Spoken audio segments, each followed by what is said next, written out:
You have made it just in time. Your go-to podcast for all things e-commerce logistics.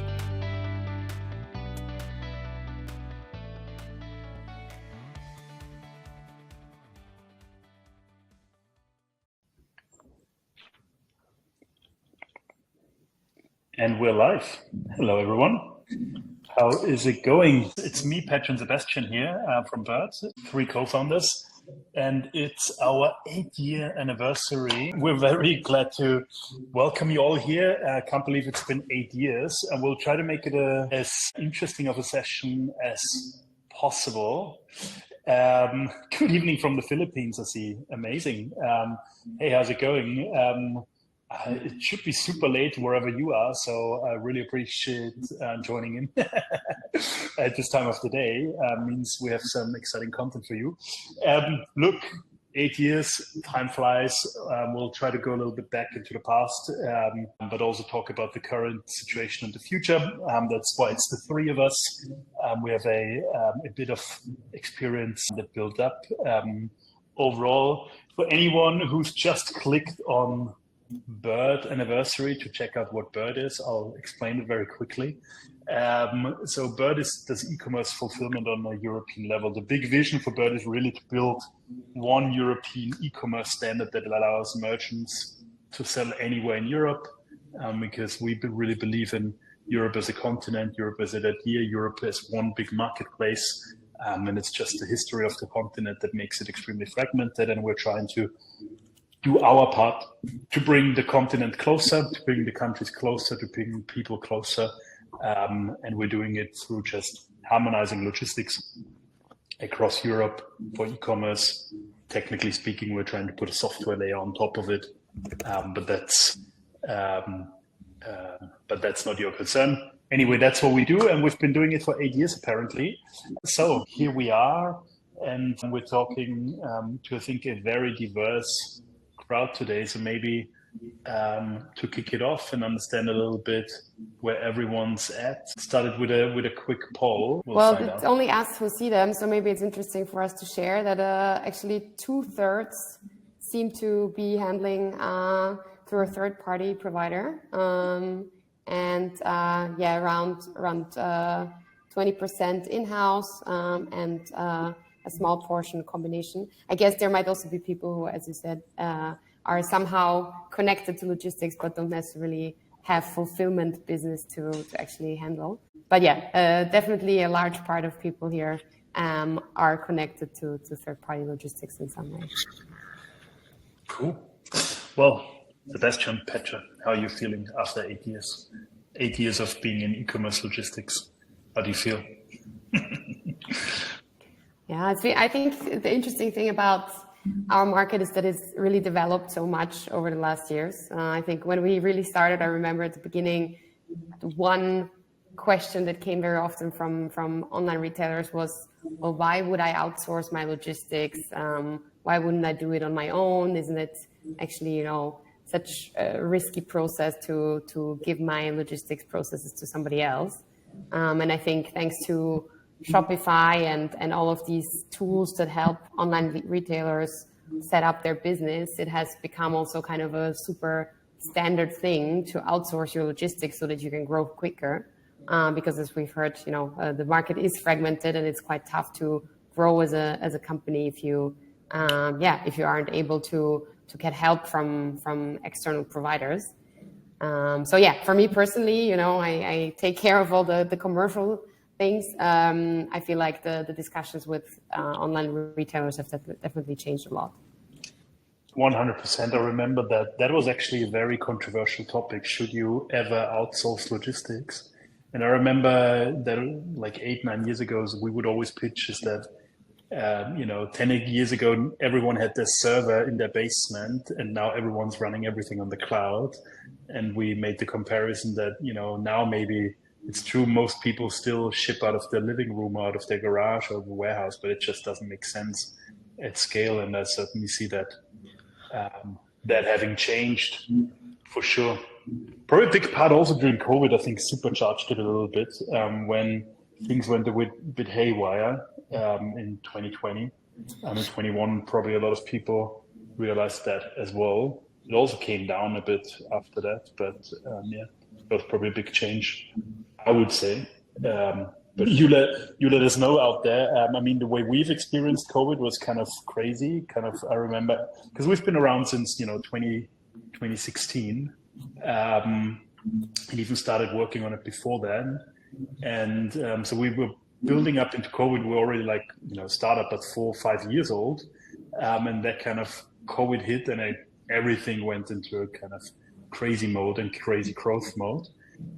Which was very exciting, but also very challenging. But then also we saw in 2022 already, but 23 in particular, that the markets kind of had to adjust downwards again. And we had a lot of merchants that I spoke to that felt like it's a lot harder to acquire customers, and kind of it's a lot more reserved coming in. And then the discussions were less about expansion, but more about efficiency.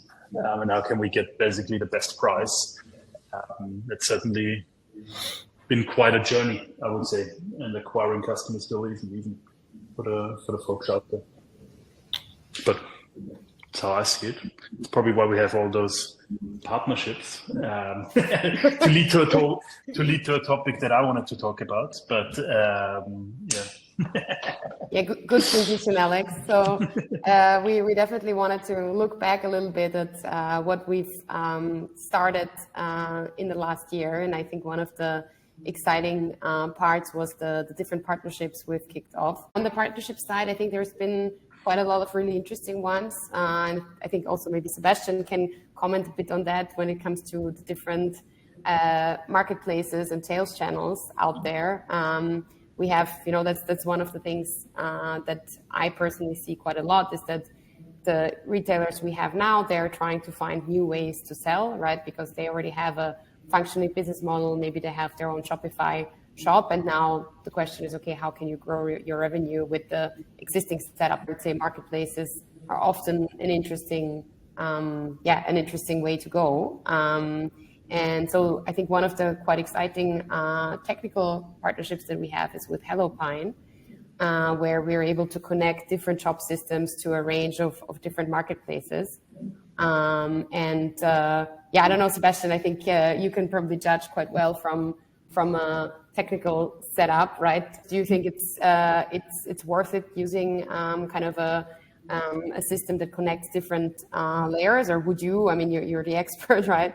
Would you think is it the best way to kind of streamline the sales, or would you rather go for individual shop connections step by step? Yeah, no, that's a very good question. I mean, generally a trend that we see is, as you already mentioned, that merchants tend to look at newer marketplaces and new places to kind of sell their products. Also from a, marketing perspective, it makes sense to kind of acquire new customers there, but then also link back to your own shop to kind of create follow-up sales there. And I think this is probably one of the most critical integrations we have with the shop systems, because if anything goes wrong there, be it the order import or the stock sync, if there's a problem there, then this is really directly affecting your sales, and it's obviously what we want to avoid. So from this perspective, it's if you add new marketplaces or new ways to sell your products, what's really important is to kind of have an automated integration there. So we definitely not recommend to fall back to like CSV importers or even doing manually. I mean, at some point it's not scalable anymore, but also from a stability and scalability perspective, it definitely makes sense to have these kind of connections directly. And there's a few different strategies there, but what I usually recommend is that there's kind of one source of truth for your order data and also your stock data, because as soon as you start having multiple different systems kind of doing the same thing, then it's getting quite difficult to keep them in sync. And then if two different systems say something differently, then it's a question kind of what can you trust now? What's the source of truth? And it's also why we, for example, partner with HelloPine to really make it as smooth as possible, so that you can get this data directly from our WMS systems for maybe some marketplaces or shops that we don't natively support right now, but to really automate that integration. I think this is one of the ways to do it, and I think quite a good one as well.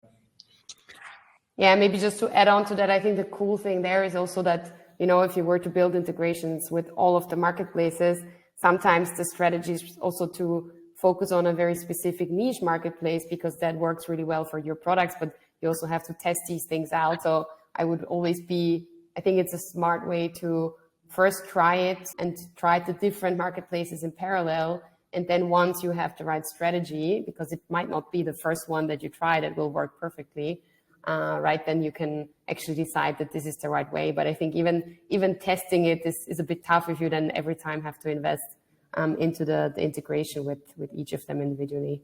Yeah, and I think also like going back, 8 years. If I think back 8 years ago, there was really no solution for that. So for every new integration, also like even if you have just one system with your fulfillment provider, there was always a huge effort and a very big investment to develop these integrations. And I think that's really one of the great things that has evolved over the last 8 years or a bit longer than that.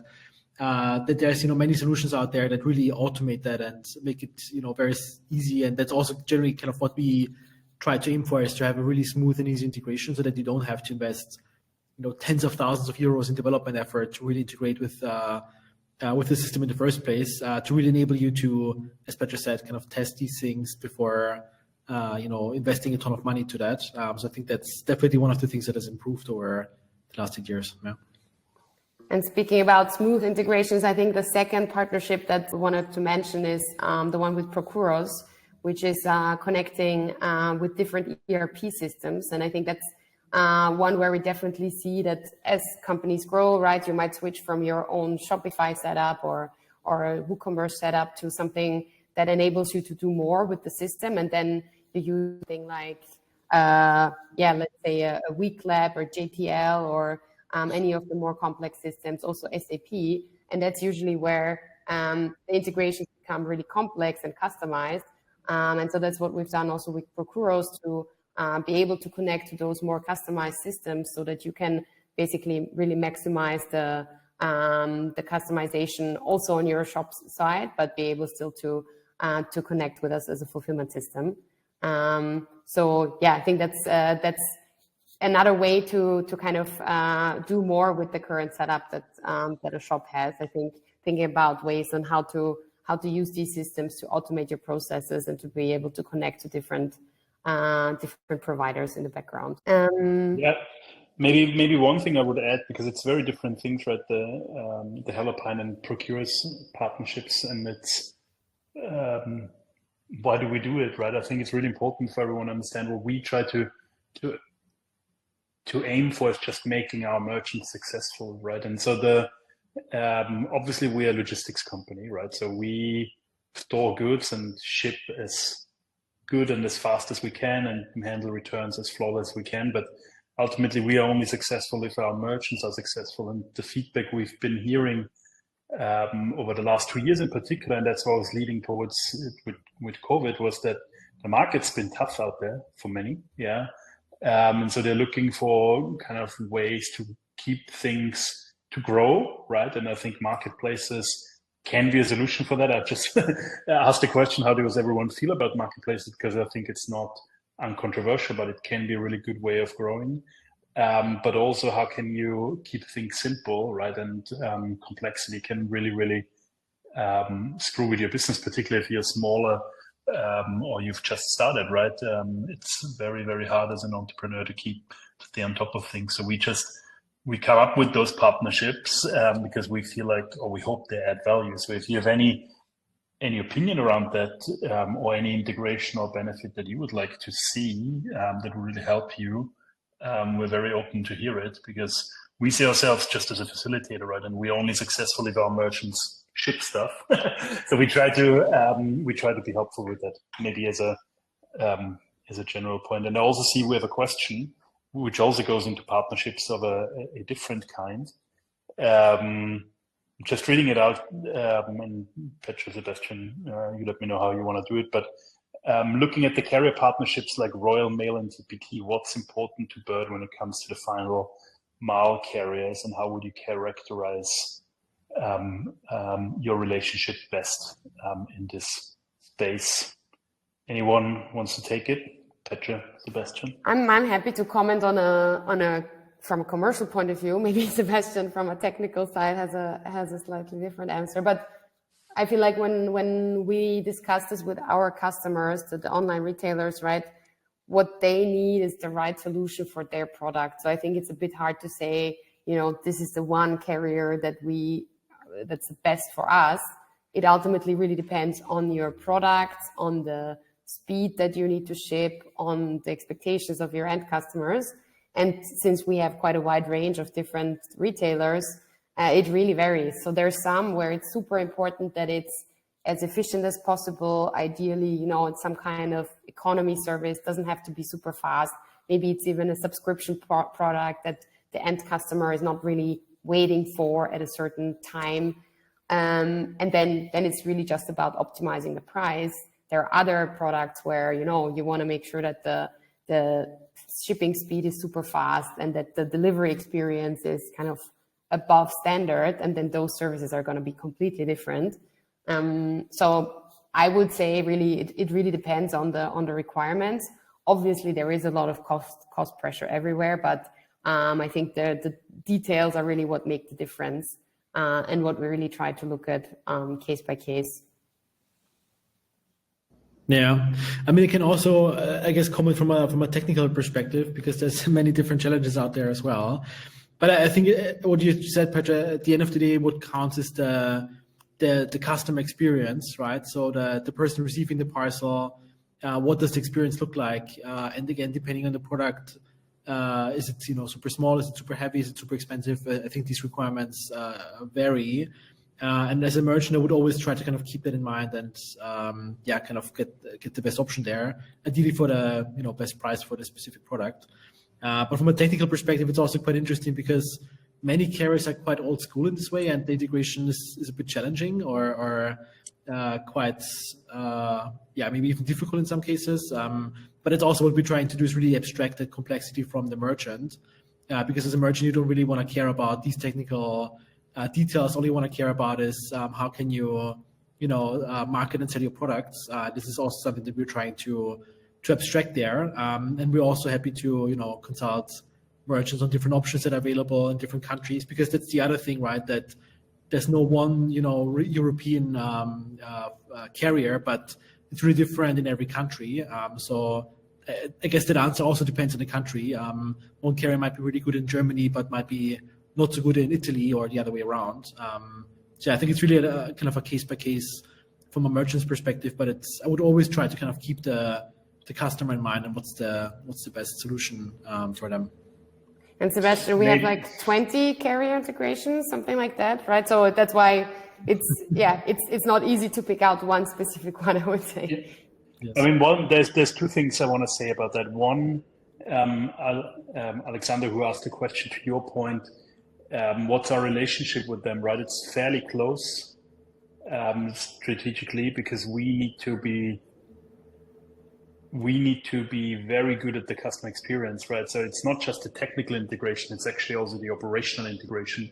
And what's maybe worth knowing is that we actually integrate all the carriers ourselves, right? You could use other providers that have already integrated carriers, but you lose a lot of visibility and a lot of capabilities actually if you use kind of multipliers. We have integrations to them as well, so we have a backup. But all of the relevant volume runs through our own custom-built integrations with those carriers. So we are technically very close to them, and we're also operationally very close to them, right? So we have a logistics team that is entirely focused on the carrier management, something that you don't have to do because we do it for you. And that has really, things you don't think about all the time, but, carriers don't always pick up your parcels, right? They just forget about you, or they change a route and suddenly no truck comes to your warehouse anymore. And so we manage all of that to make sure the carriers come at every location, every time, all the time, with enough. And sometimes they don't have enough, of those parcel carriers loaded, so they can't pick up all your parcels. So we're managing that on a constant basis in the background. So we have a very close operational and technical relationship to all of those carriers, which is important for us, because otherwise we can't provide the customer experience we aim for. Doesn't mean nothing ever goes wrong. That's not what it is, but you want to minimize the risk of that happening. So we are managing them very closely.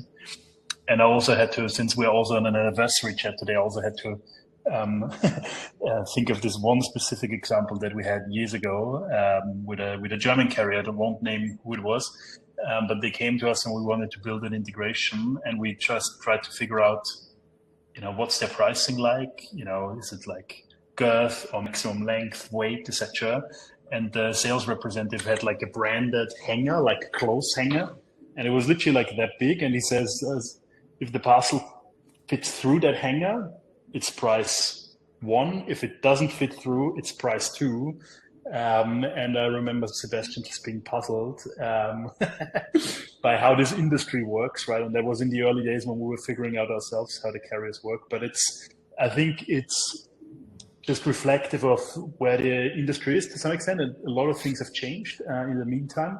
But also just the diversity you see in carriers. German carriers are very different from Spanish carriers, are very different from Italian carriers and British carriers. Different quality standards, different requirements. In every country we entered over the years, we basically had to start from scratch again because we thought we had learned it all, and that got humbled again by logistics. I do think there's a wealth of knowledge out of that, but it also gives a lot of advantages to our customers, really, because we've kind of done the hard legwork, the integrations, the pain, so you can use them in all the countries it's not working. But that wasn't always the case. Yeah, just a quick comment on that. But I realized we have a second question. It's a very good I think Alex segue. is following up. Thank you all. Do you have any opinion on the growth of out-of-home delivery?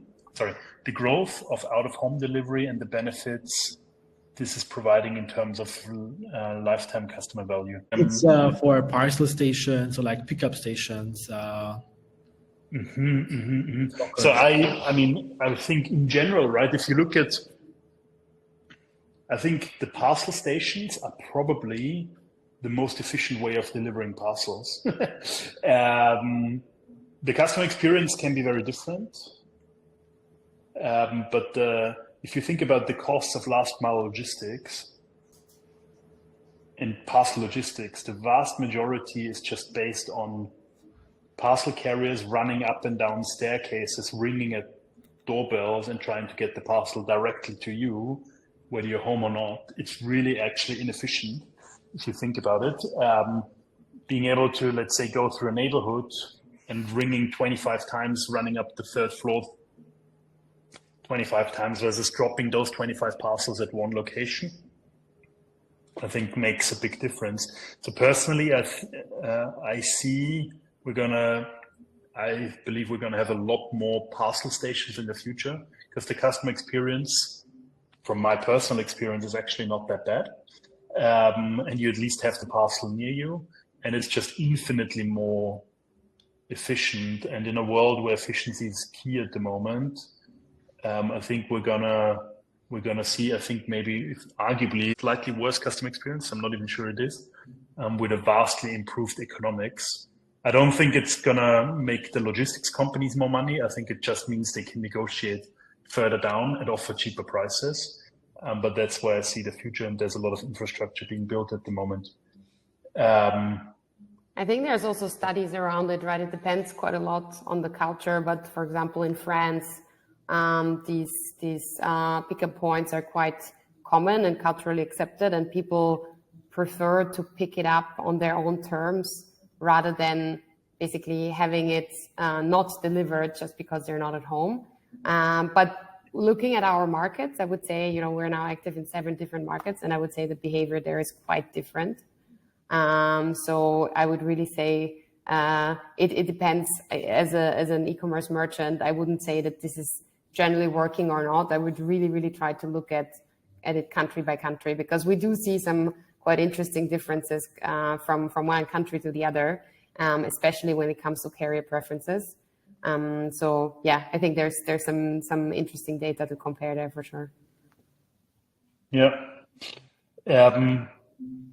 with another question as well on the different countries. Which countries and regions is Birdie ready to break into? So we are focused on Europe at the moment, right? As I said at the beginning, for us, it's really about the vision of having one unified e-commerce market across the continent.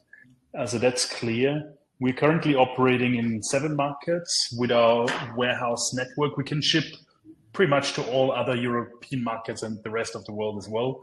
But where we have our own fulfillment locations is currently Germany, Austria, UK, France, Netherlands, Italy, and Spain. 7 countries. Which countries are we poised to go into further? I think depends. Nordics are super interesting for us, but also Eastern Europe, right? We have a lot of potential, for example, in Poland, but also the Czech Republic, Hungary, that we're excited about in the future. Ultimately, to get to where we want to be, we'll need to be present in every European country. And we'll do it step by step, to be honest. But I think in the past, we also kind of stretched very thinly and entered markets very quickly. And we also learned that wasn't always the best customer experience. So we're doing it a little bit more structured at the moment, and go where the demand works. For example, right, having a conversation precisely about Poland with a customer at the moment who would wish to enter that market, and can we be helpful with that? And that's the way to go. So we're poised for Europe, particularly North and East. I think is going to be super interesting for us. Yeah. And the delivery topic is seemingly very, very interesting. Some nice follow-ups here with, I think we have the post here about the Austrian post actually trialing delivery into your apartment. They're actually partnering up. I read the article as well. They're partnering up with one of those smart key lock systems, and they can deliver inside your apartment, which I don't know. Knowing the Austrian market, I feel like it might be a bit too advanced, but let's see how it works out. Definitely an interesting concept. Very good. I think we have even one more question from Brigitte Pfisterer. I was asking, what's the biggest challenge for you so far? Can you tell us a little bit about the pivot from B2C to B2B and learnings? I guess the B2C to B2B pivot refers to the very, very early stages of Bird. For those of you who maybe joined us for the 8th time now on our birthday, they will know that the very original business idea was actually focused more towards consumers and eBay power sellers as customers. And the first product we had was an iPhone and an Android app, where the idea was really simple. For example, if you had sold this water bottle of mine online, you could just take a picture, type in the address, and somebody would actually come to your apartment, pick it up, package it, and ship it. And that was functional. It was working. I actually still think it was a cool service. The problem was that it was way too expensive. In order to cover all the costs with it, we would have to charge for a transaction like this 15 euros, something like that, right? Everything included. Pick up, a person actually coming to you, bringing it to the warehouse, then using packaging material. All of this would have just been fairly expensive, right? And then a lot of times people just, rather did it themselves, which I understand. If you have the time at your hand and the packaging material at home, why not, right? And that's something we realized very, very quickly.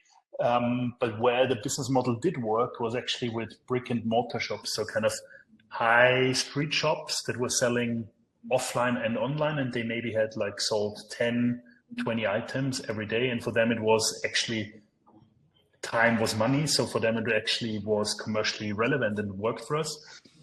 And so we picked up then from high street shops, but then it also became clear that the most successful clients eventually ran out of space in their shops and asked us, hey, can't we just give you our pallets or our goods, and then we put it into a warehouse, and then we were in e-commerce fulfillment. And when we were at the space, we also realized, holy guacamole, the fulfillment space is actually really, really ancient. And then we thought, that's actually quite an interesting market to get into. And so we did. And all of those iterations, right, Brigitte, that you were asking about, were happening probably in the first 9 to 12 months of our now 8-year history. So it's really kind of an ancient story of Bird, but it was a story of like very quickly, rolling out a service, getting customer feedback, see what works, what doesn't work, what also makes commercial sense, what doesn't make commercial sense,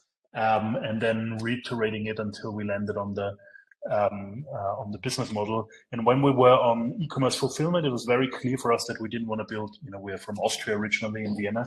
We didn't want to build Austrian fulfillment or German fulfillment. We wanted to build a European fulfillment, and that led to all decisions later on. And that vision was formulated very early. And I'm quite proud that,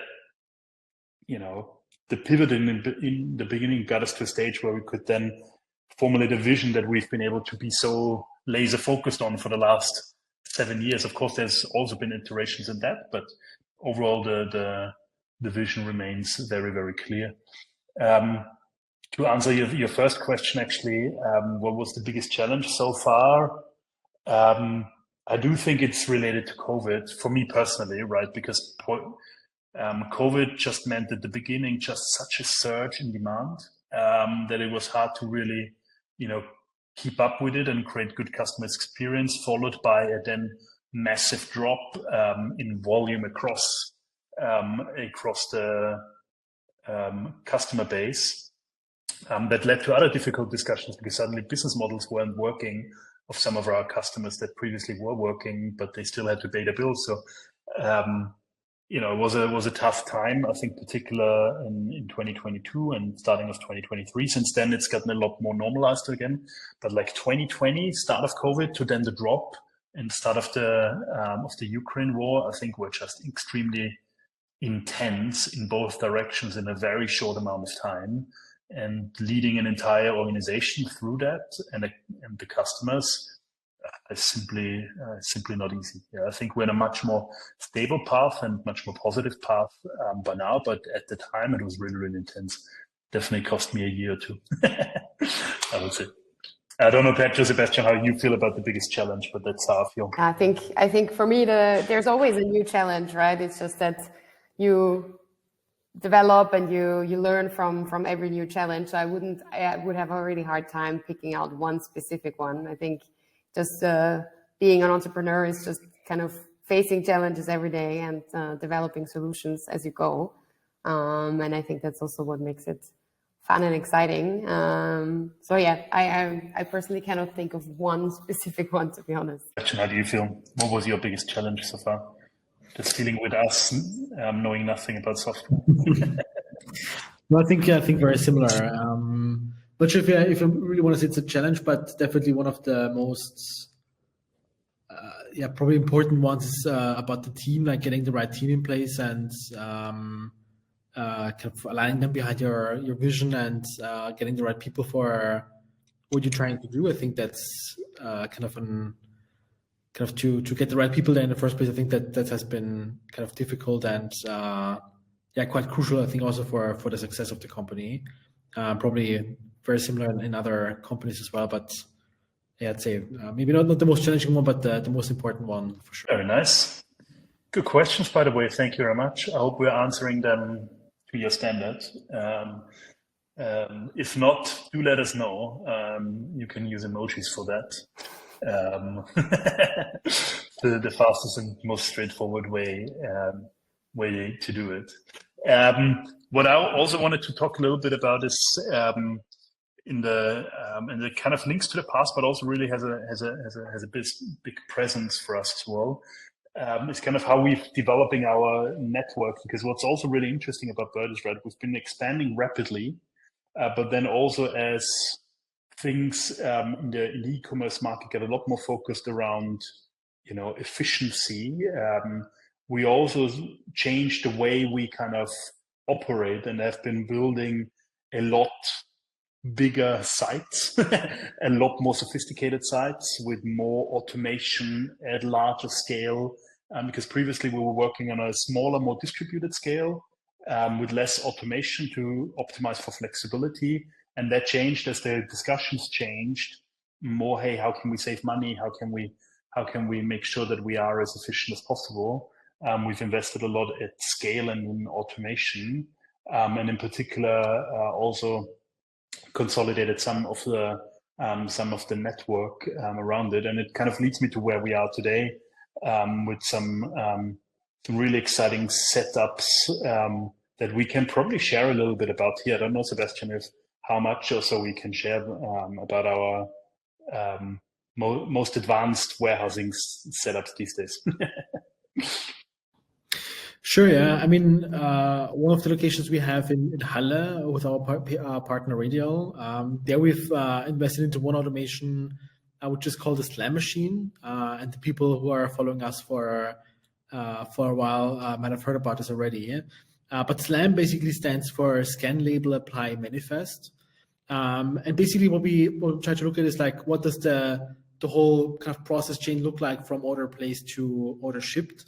And what are steps where we can really, reduce the human factor, or like human interactions or human errors as well with the system, and that's where the Slam machine is coming in. And so basically, what the machine is doing is that we still, pick and pack the orders as before, but one of the steps that we automate now is, for example, the weighing of the parcel, because we need to know the precise weight of every parcel in order to pick the best carrier option. And that has been a kind of a manual process where someone had to place the parcel on the scale, then enter the dimensions, and that doesn't just take time, but it also can lead to some errors with some typos or kind of people making mistakes. So the first thing the machine is doing is actually, so just to kind of imagine how it looks like. So you package the parcel, you put it on a conveyor belt, and then the machine will first weigh the parcel to get the accurate weight of the parcel. Then it will measure the dimensions of the parcel, because also the size is frequently deciding which carrier is the best one. And we can also use these two data points for quality control. So we can then check based on the products which are in the parcel if the weight kind of matches up, and also if we use the right packaging material for the specific order. So there's kind of a quality control process in there as well. And then with these two data points, we also generate a shipping label, which is kind of the best option based on the customer preference as well. And then we will buy the shipping option from, for example, DHL or DPD or whoever carrier we decide to go with. And then there's also a printer that automatically prints the shipping label, places the label on the parcel. And then as a last step, we then sort the parcel as well, because as mentioned many times, we're not just using one carrier, but quite a few different ones. And that also happens, we're in a physical business. It can happen that you have a DHL parcel, but you give it to DPD and the other way around. It doesn't happen every day, of course, but might happen. But the Slam machine then sorts the parcel by carrier, so we can also avoid, these type of mistakes, and just making the warehouse again more efficient, because someone has to kind of manually sort it otherwise.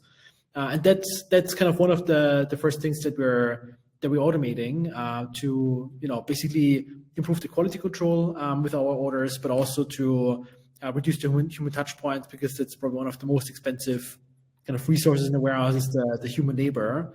And by automating these kind of repeated tasks, we can become more efficient while also increasing the quality. So this is just kind of one very specific example that we've had at this location. There's many more, but for the sake of time, I'm gonna keep it at that. So yeah, that's one quite interesting project that we've started kind of this year and are currently ramping up. It's always hard to pick out like the top examples because there's so much going on. I also know, Sebastian, that from a carrier perspective, right, we've launched a ton of new services. Also just because we mentioned it before, right, the pickup points, especially in France, are a huge thing. And I know we launched, for example, the Colissimo pickup points for new shop systems that are available. And I think there's also a couple new services in Germany that we launched just very recently for a few customers. I think there's never one solution for all, right? But maybe Sebastian, I don't know, we need to come to an end soon, but maybe just on the carrier topic, are there some cool examples you can share? Yeah, sure. So one very specific example that we recently launched in Germany is DPD. I mean, all the people living in Germany might know the service for a while, but that was kind of one of the new integrations we added specifically based on the request for one customer. I think because they have specifically heavy products as well, and DPD seems to be quite good at handling these. But also, as you already mentioned, for another customer, we also launched for I think it's Colissimo for France, where we support these pickup points. And generally speaking, like because it kind of was brought up before as well, I think these kind of pickup solutions in different countries are kind of coming more and more into trend. And we're trying to support these as well.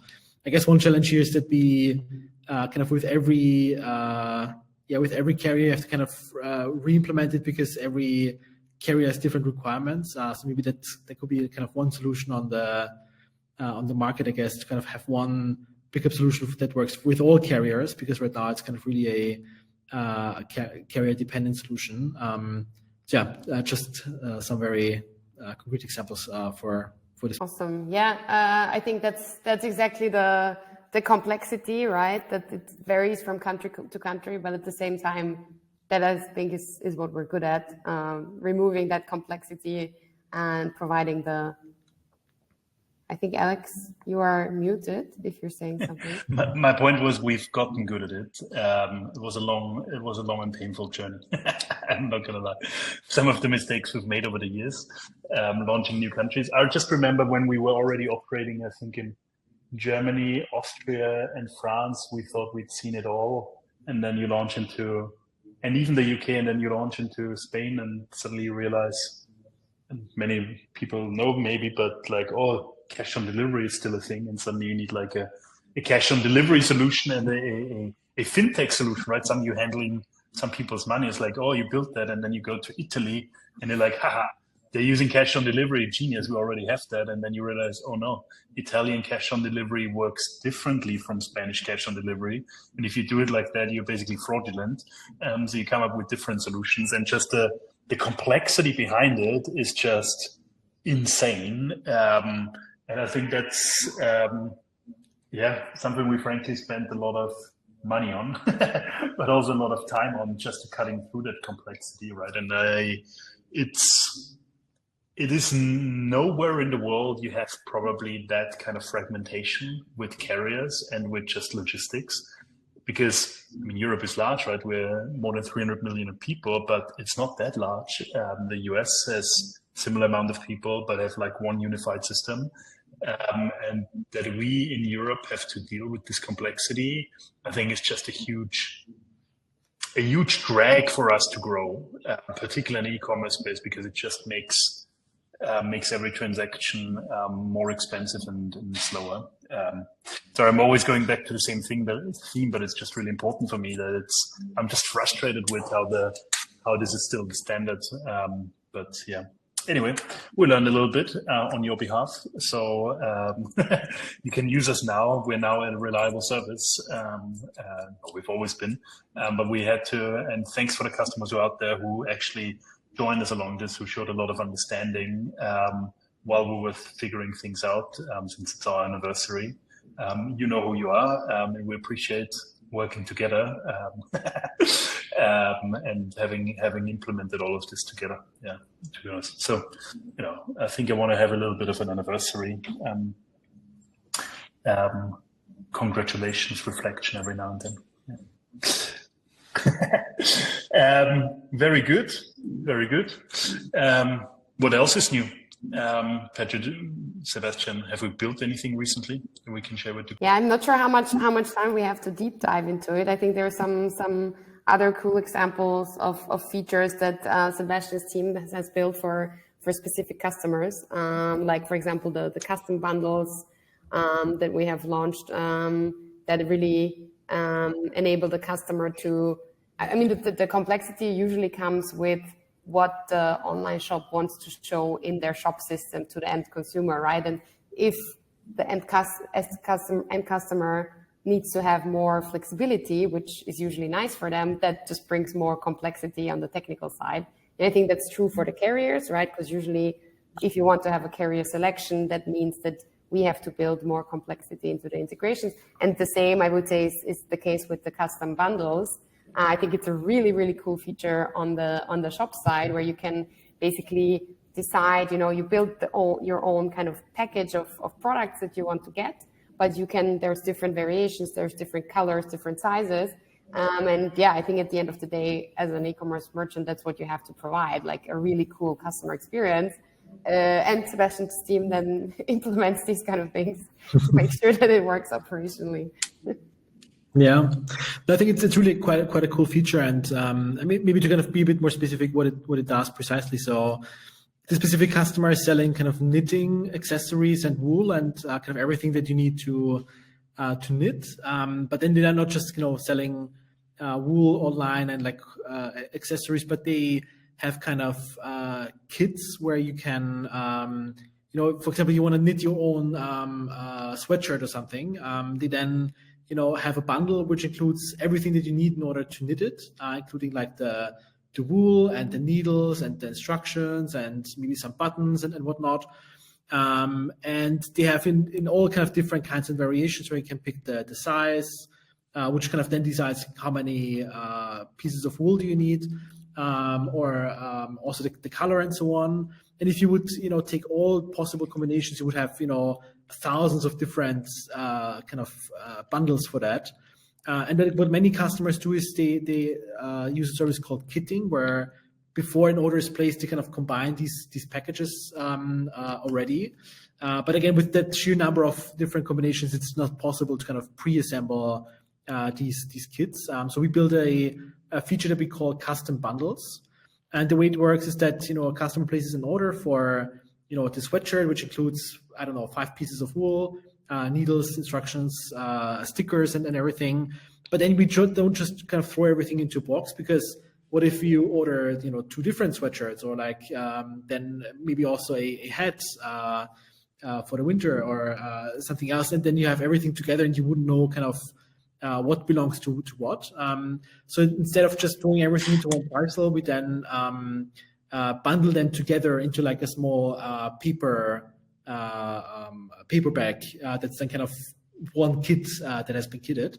And that kind of then happens during the packaging phase, where we kind of combine everything together according to the customer's order. And that's our custom bundle feature. There might be some other examples where it can be used as well, but for this customer, it was very important, kind of the customer experience when they unpack the parcel, that it's immediately clear kind of what belongs together. So I think this is one example where customer experience has been quite important, and we're able to kind of build a feature to support that specific use case. If you're interested, feel free to reach out. We can share more information, but that is kind of one example of a feature that we've built in the last few months. Yeah, custom bundles can be quite powerful if you apply them in the right way. It's it's the interesting part about where we sit in the whole ecosystem, right? Is that we're somewhere on the verge between the digital world, where all of the goods are sold, and the real world.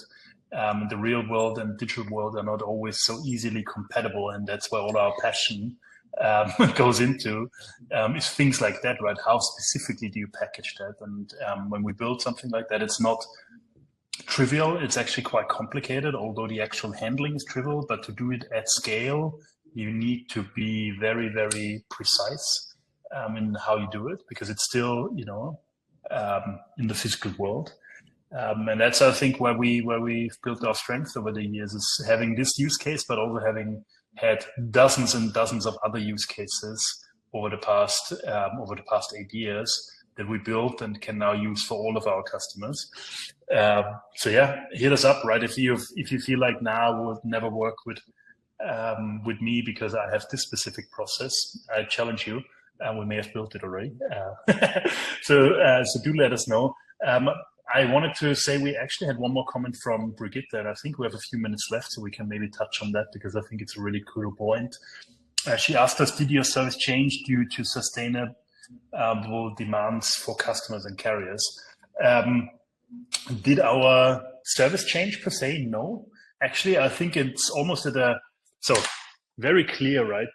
Sustainability is the urgency we have out there, right? We need to get better in this, and transportation is a big part of that, and logistics is a big part of that, right? For every good that you consume at home, how it got to you is in many cases the biggest kind of CO2 emitter there is. And so it's almost built in the very core of our business model to help with this, because what are we doing? If you zoom out for a second, what we're trying to do really is to get, when I say we want to build a European service, we're still dealing with, close to 30 countries. And the way it is done now is you typically have e-commerce in one centralized warehouse, and then you ship every single parcel across the entire continent to get to the consumer. And what we are trying to do by making Europe accessible is actually to decentralize that. So we want to make sure that the goods are as close to the consumer as they possibly can be when the person is ordering. Therefore, to reduce the transportation to the end consumer quite significantly in the end. And so if we are successful in our story, it would already make a big difference, right? Just because the goods don't have to travel nearly as much. It's good for the purse because it's cheaper. It's good for the customer experience because you get it faster. And it's also more sustainable because it has to travel a fraction of the distance. For example, if you have a German warehouse selling into Spain, right, that's a lot of kilometers that parcel is actually traveling today. And so I think it's built into our business model, but that's no excuse to not do anything else, right? So we have we ourselves at Byrd, to the extent that it's possible internally, have done a number of initiatives. Some of them we can only do with offsetting. Some of them we can actively reduce ourselves. As Byrd, as the organization, we are offering sustainable carrier options, more and more of those to the extent that they're available, right? Because we're leaning there on our partners like DHL and DPD, but you can use them with us. And I think it's a step into the right direction. We've also tried, one thing that hasn't worked is that we tried to work with purely sustainable and electric players, but there the industry wasn't ready yet. Unfortunately, the companies sometimes didn't survive. And there's also other initiatives that we have internally on getting our warehouses, the actual operating warehouses, fully sustainable, but that will take a little bit longer because that's not trivial. Those are the different things we're doing. Did something change? I think it's got more on our radar for sure. But it's fundamentally also what we do and how we do it that leads towards a more sustainable future. That's the way I would summarize it. I don't know, Petra, Sebastian, if you have anything to add, or if you think I just said bullshit, then you can also challenge that. No, definitely. I think it makes sense, right? And I think that trend will also hopefully be more and more pushed by end consumers, because I think still nowadays the willingness to pay maybe a little bit of a premium for a more sustainable solution might not always be there yet. But if end consumers are more pushy about it, I think then it will become also more of a standard, hopefully, for all the different parts of the supply chain, right? It doesn't only apply to the fulfillment. I mean, the whole sourcing is also a huge part of it. But I think it's getting more and more kind of going to that right direction. But at the end of the day, I think it's mostly driven by end consumer demand, as I see it today, not so much by the retailers themselves, to be honest. Yeah, I agree.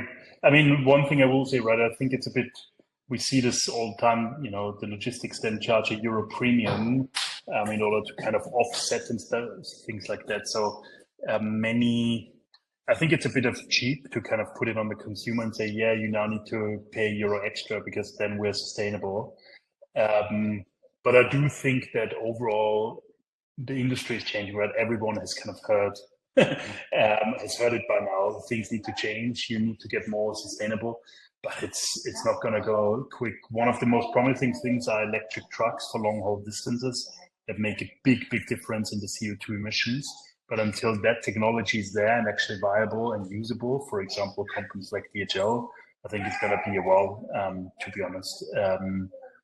Just to be realistic, and I was just saying, right, one of a friend, a colleague of mine, they started a fully electric delivery fleet with the aim to get like last mile delivery down, and they eventually had to file for bankruptcy because yes, there was demand, but there was zero negotiation on price, right? So the retailers wanted sustainable delivery, but they didn't want to pay a premium for it.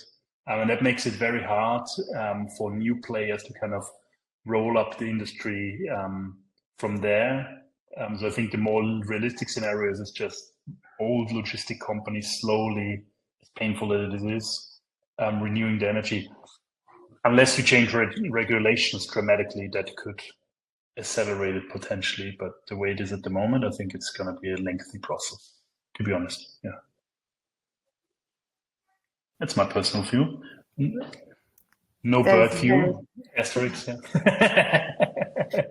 No, but I think that's a very good kind of ending to the discussion. I think looking forward, we don't know, right? We can only share our own opinions. But yeah, I think with this, I would probably slowly wrap it up. So thanks everybody for joining in. I think it was a really nice discussion. Thanks for all the questions. Just as an FYI, in case you don't know yet, if you want to listen to us talk more, we have a few more sessions like this. For example, we have the quarterly bird's eye view where we show what new features we have developed. So it's a bit more of a deep dive with very specific examples and also some slides and pictures of what we have built. So stay tuned if you want to sign up for that. And we have also launched our monthly podcast, in case you're interested, where we invite guests, partners, different industry players to just chat about new developments and how to set up a stable supply chain. Those two service announcements, in case you want to sign up, just follow us on social media, and we are definitely posting about those two regularly. We aim to be the most successful supply chain podcast out there. And then take over the rest of the world. So join in if you wanna listen to us contemplating about the world of supply chain and e-commerce. Yeah. Awesome, cool. Yeah, then I would say let's wrap it up. Unless somebody has some very final wise words. But I'll hold back. But yeah.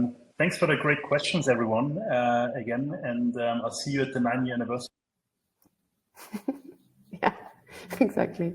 See you then. Thanks so much, everybody. Bye-bye.